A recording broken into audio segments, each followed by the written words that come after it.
Podane. Il était une fois un roi qui était marié à une magnifique jeune femme et ils vivaient un amour parfait. De leur maison était née une unique fille. Ils vivaient dans un palais et possédaient une écurie. À l'intérieur se trouvait un âne.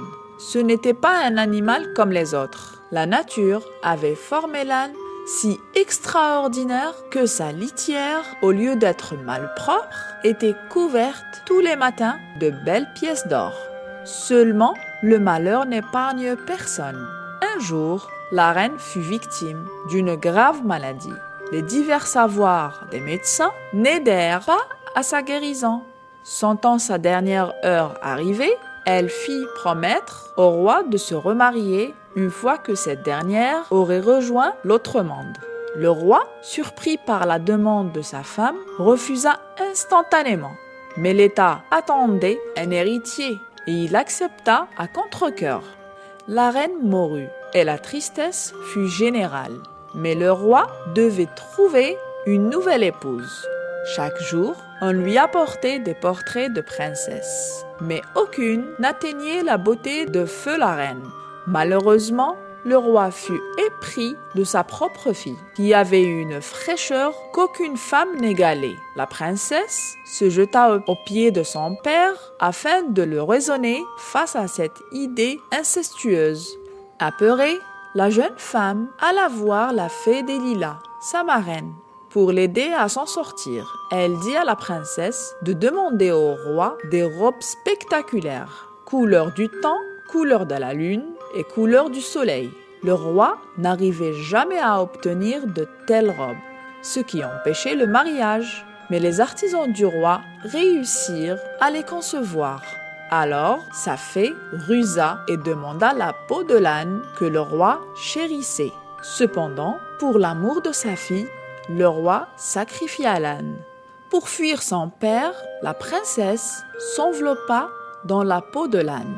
La marraine lui promit de s'assurer que tous les habits et les bijoux la suivraient partout. Mais quand le roi s'aperçut de la disparition de sa promise, il lança les recherches, mais il ne la trouva jamais.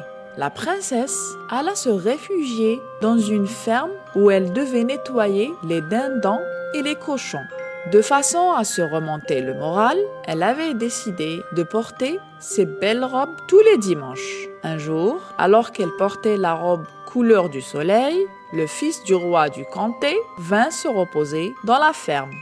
Le beau prince, poussé par la curiosité, regarda à travers la serrure de la maisonnette de Podane. Il crut voir une divinité et ne toqua pas à la porte, de peur de la déranger.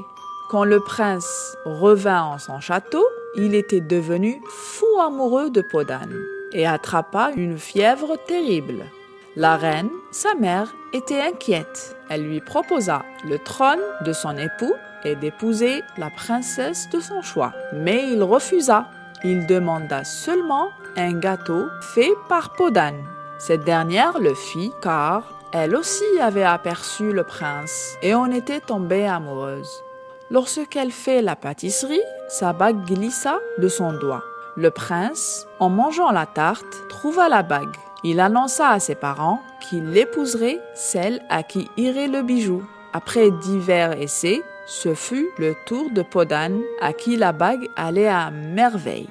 Seulement, pour qu'elle puisse se marier avec le prince, Podane avait déclaré qu'elle avait besoin du consentement de son père.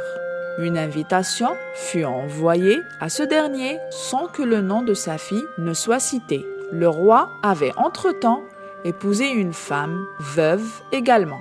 Le jour J, le roi reconnut sa fille, l'embrassa avec une grande tendresse et le mariage eut lieu dans la joie la plus totale.